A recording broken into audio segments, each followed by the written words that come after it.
ini kaitannya dengan sempat kami update lagi, kami flashback ke belakang. Ini masalah sprint lead yang tadi kami selalu tanyakan, bahwa dokumen itu selalu dibawa, kemudian tadi di PTIK juga sampai diminta dipasang di meja.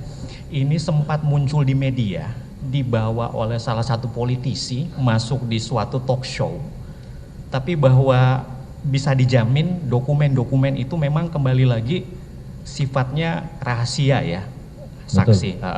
Karena bisa dicek lah di media, di Google ini ada salah satu politisi heboh-heboh memperlihatkan kepada publik bahwa sprint lead yang dilakukan oleh tim, saksi dan tim ini kok bisa kemana-mana, bisa muncul, padahal faktualnya itu, apakah demikian yang saksi juga sempat baca bahwa bisa saksi tegaskan bahwa sprint lead yang saksi pegang itu memang hanya untuk kebutuhan tugas dan tidak disebarluaskan untuk halayak umum?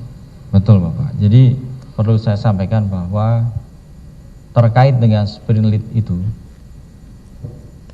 ketika muncul di media itu saya sempat diperiksa oleh Dewas. Di situ saya sampaikan bahwa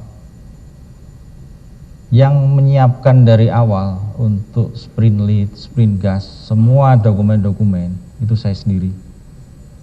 Jadi saya packing dengan Clearview, itu ada mereknya tuh di pojok kiri itu. Dan itu saya bawa ke mobil, itu saya tempatkan saya selalu duduk di belakang sopir, itu saya tempatkan di depan. Jadi kalau misalkan nanti terjadi OTT itu bisa langsung saya bawa gitu. Saya nggak bawa di tas, saya tempatkan di situ. Nah, ketika kemudian sprint lead itu ada di meja pada saat kami dilakukan pengamanan oleh tim X KPK itu, saya tahu bahwa ini diambil tanpa sepengetahuan kami. Nah, kemudian selesai kami melakukan expose untuk kasus itu dan naik ke penyidikan, nggak berapa lama ada pemberitaan salah seorang dari kader PDIP, kemudian di dalam talk show yang Bapak sampaikan tadi, dia menyampaikan, mengibas-ibaskan sprint leading. Pada saat itu saya mengenali bahwa yang dia kibas-kibaskan itu masih ada tertera di situ merek Clearview yang dipakai untuk melindungi sprint lead itu. Tapi ini masih dugaan saya bahwa malam itu memang saya melihat dari anggota di PTIK, karena ini ada dua, tapi saya nggak tahu apakah mereka berbagi dengan tim yang dibawa oleh ex penyidik itu, tapi mereka melakukan foto. Waktu mereka ngambil, saya lihat mereka memfoto sprint lead itu. Nah, itu saya sampaikan kepada anggota Dewas pada saat itu, bahwa saya mengenali itu yang ditunjukkan itu ada sprint lead yang saya bawa pada saat itu. Saya nggak tahu bagaimana ceritanya seorang mungkin kader ya dari partai, dia memperlihatkan di hadapan publik. Saya juga nggak tahu itu motifnya apa, tapi yang jelas di kami itu ada keterikatan, ada hubungan lah di situ. Iya, baik. Baik, izin majelis dilanjutkan oleh rekan kami. Baik, terima kasih izin melanjutkan yang mulia. Saudara saksi ya, saya ingin mundur terkait dengan keterangan saudara di awal tadi mengenai sprint lead awal sebelum ada sprint lead terkait dengan KPU ini. Apakah saudara masih ingat kapan sprint lead ini mulai dikeluarkan? Perkiraan tadi kan tanggal 8 Januari kan sudah. Betul. Yang baru ya. Jadi untuk sprint lead yang terkait KPU itu diterbitkan tanggal 20 Desember 2019. 20 Desember. Desember 2019. Ini yang terkait dengan KPU. KPU. Oke. Nah, tadi kan saudara menceritakan bahwa ada sprint lead yang sebelumnya, Betul. yang menjadi dasar untuk saudara kemudian melakukan tapping, Betul. melakukan apa namanya update posisi. Itu masih ingat itu diterbitkannya di tanggal berapa? Ada 2 sprint lead. Yang pertama adalah sprint lead terkait dengan perizinan di Kemendak. Itu terbit sekitar bulan Juli tahun 2019. Kemudian dari Kemendak tersebut terbit lagi pengembangan sprint lead yang kedua, itu terbit sekitar bulan November 2019. Ini terkait dengan proses banggar di DPR RI. Izin mengingatkan ini, kalau di data di kami itu sprilidik nomor 14601/12/2019 tanggal 20 Desember 2019. Itu yang KPU ya Pak? Ini terkait dengan tindak pidana korupsi berupa penerimaan hadiah atau janji oleh penyelenggara negara di KPU. Betul ya? Betul Pak. Nah, kalau yang terkait dengan DPR RI tadi di bulan apa tadi sudah? Itu sekitar bulan November. November ya? Kalau tidak salah. Masih ingat nomor sprint lead-nya? Saya lupa. Lupa Mohon ya. diingatkan. Di dalam data kami sprint lead nomor 13401/11/2019 tanggal 26 November 2019. Baik, Betul ya? 134. Saya ingatnya 134 aja. Oke, baik. Nah, kemudian setelah sprint lead tadi kan kemudian di tanggal 8 itu dilakukan OTT. Apakah saudara juga masih ingat terkait dengan ekspos perkara setelah OTT dilanjutkan dengan ekspos? Masih ingat saudara? Masih ingat? Apakah saudara ikut di dalam ekspos tersebut? Ikut. Ikut. Ikut. Tanggal berapa itu? Itu tanggal 9 siang. 9 Januari 9 Januari 2020. 2020. Baik. Di dalam ekspos itu siapa aja yang ikut terlibat? Yang terlibat adalah satu tim utama, yaitu sprint lidik dari penyelidik yang utama. Kemudian ada penyidik, sebagian penyidik ikut. Kemudian ada 5 pimpinan. Kemudian dihadiri juga oleh deputi penindakan, pada waktu itu PLT. Kemudian ada dir sidik. Kemudian ada dirlit pada saat itu. Kemudian ada dirtut dan JPU yang terlibat pada saat itu. Kemudian ada salah satu, kalau nggak salah jubir. Jubir ada waktu ya? Ada. Jubir atau humas? Waktu itu di notulen itu saya hanya mengingat nama. Apakah pada saat itu menjadi jubir atau humas, saya kurang begitu paham. Itu bernama Saudara Febri Diansah. Ada pada waktu itu ya?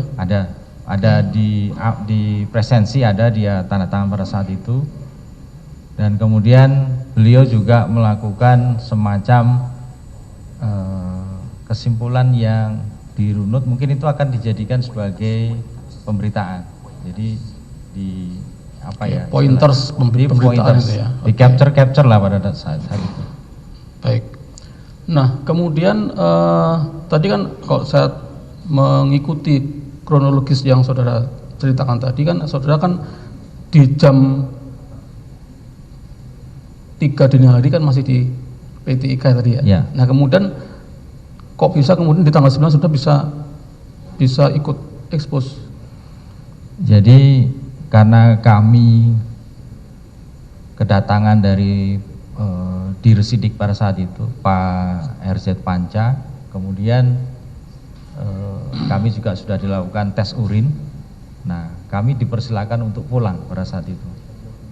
Kami pulang, kemudian kami melakukan diskusi kembali dengan beberapa tim yang masih tersisa pada saat itu. Dan kami diminta untuk melakukan pengamanan terhadap beberapa dokumen yang nantinya akan diperlukan dalam proses penyidikan.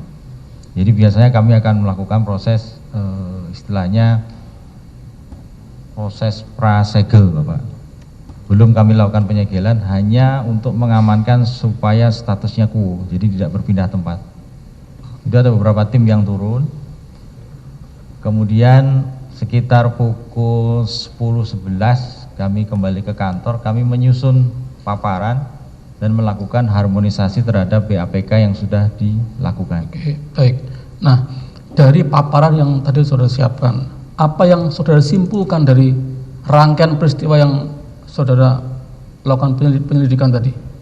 Jadi yang kami sampaikan terhadap pimpinan pada saat itu bahwa sudah terjadi peristiwa suap menyuap terhadap komisioner KPU, yang mana dalam hal ini sebagai pihak penyuap pada saat itu sesuai dengan paparan yang kami tampilkan, seharusnya di sana kami menuliskan saudara terdakwa, tapi pada saat penulisan di notulen kami sampaikan bahwa ini saudara terdakwa harus masuk karena ada sebagian sumber dana yang pada saat itu ditalangi sebesar 400 juta, itu harus dipertanggungjawabkan. Nah, itu hasil analisa tim ya, bukan analisa tim. Bukan saudara melihat langsung, bukan hanya analisa tim berdasarkan bukti-bukti yang didapatkan pada proses tadi. Berdasarkan keterangan, iya. Kemudian berdasarkan alat bukti yang kami temukan pada saat itu, berdasarkan dari hasil penyadapan screenshot WA. Nah, memang dalam proses kami expose kepada pimpinan pada saat itu memang kami memasukkan dari sisi pemberi dan penerima. Dari sisi pemberi itu ada saudara Saiful, kemudian kalau nggak salah ada saudara Doni pada saat itu. Kemudian mohon bicara majelis. Tadi kan kesepakatannya kan terkait dengan tanggal 8 ya. Ya, ini masih seputar proses yang mulia. Proses. Ya, ini kan bukan fakta beliau ini kan. Nah, faktanya kan tadi dikaitkan dengan pasal di tanggal 8. Nah, pertanyaannya adalah apakah itu relevan? Kan tadi kan sudah ditanyakan apakah ini analisis Anda, bukan ini tim. Kan gitu. Nah, ini sudah ada asumsi jadinya kan. Nah, mungkin tolong difokuskan bahwa ini untuk di tanggal 8. Itu aja majelis. Terima kasih. Izin yang mulia, ini kan hanya rangkaian dari 8, kemudian dibuatkan paparan dan ini menjelaskan hasil kesimpulan yang dibuat dalam paparan tersebut. Ya, maaf, tapi kan kesepakatan di tanggal 8. Itu aja sih sebenarnya. Ini kan saksi fakta kan? Iya. Fakta terkait proses ekspos, proses penangkapan, dia ikut semua fakta itu. Kemudian kami tanyakan dalam persidangan ini. Jadi bukan fakta, makanya tadi saya tegaskan, bukan melihat langsung, tapi dia merupakan hasil kesimpulan tim dalam proses penyelidikan tadi, sehingga itu yang keluar dalam kesimpulan yang dibuat oleh tim pada waktu paparan diekspos. Itu yang kami tanyakan. Maaf majelis, yang kami maksudnya begini. Pertama, sepakat ini adalah saksi fakta, itu satu. Dan kemudian yang kedua, ini terkait kesepakatan tadi di tanggal 8. Karena kaitannya dengan OJ kan. Nah, ini kan masuk pada ruang yang lain lagi. Walaupun katakan itu fakta, tapi itu di ruang yang berbeda. Itu maksud kami, majelis. Terima kasih. Gini saja ya. Nanti silahkan saudara tanggapi saja. Apakah kan gini, saksi ini kan apa yang dia alami, dia lihat sendiri ya. Dan kita akan menilai nanti juga relevansi apa yang dialami, yang dilihat dan dialami sendiri itu dengan bukti yang lain ya. Jadi silahkan nanti saudara penasihat hukum, kalau memang ini tidak ada relevansinya silahkan. Tapi dari keterangan saksi tadi, yang bersangkutan sedang menjelaskan proses ketika itu dalam terkait dengan analisa tim. Ini berbicara kejadian ketika itu. Memang tidak melulu penangkapan ya, tapi kan sedang menceritakan mengenai proses dalam hasil dari analisa tim. Ya nanti sudah nilai aja, ini ada relevansinya apa tidak, ya begitu ya. Nanti kalau dipilah-pilah, wah, nanti tidak sesuai dengan makna. Keterangan saksi itu adalah keterangan saksi yang melihat, mengalami, mendengar sendiri. Gitu ya saya rasa ya. Baik, dilanjutkan teman-teman. Baik, terima kasih Yang Mulia, izin melanjutkan. Saya kembali pada tadi ya, kesimpulan dari tim yang saudara sampaikan pada waktu paparan. Baik, jadi untuk pada waktu itu kesimpulan dari tim dan kami sudah melakukan terhadap orang yang hadir pada saat expose tersebut, bahwa nama terdakwa nanti bisa diselipkan ketika ada dan kawan-kawan itu Bapak.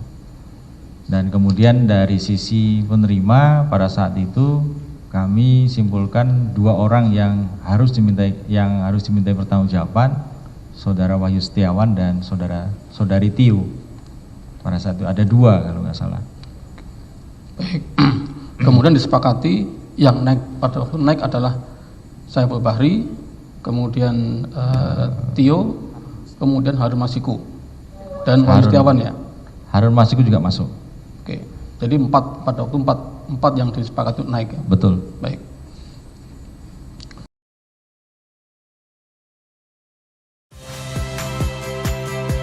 Saya Friska Clarissa. Saksikan program-program Kompas TV melalui siaran digital, pay TV, dan media streaming lainnya. Kompas TV, independen, terpercaya.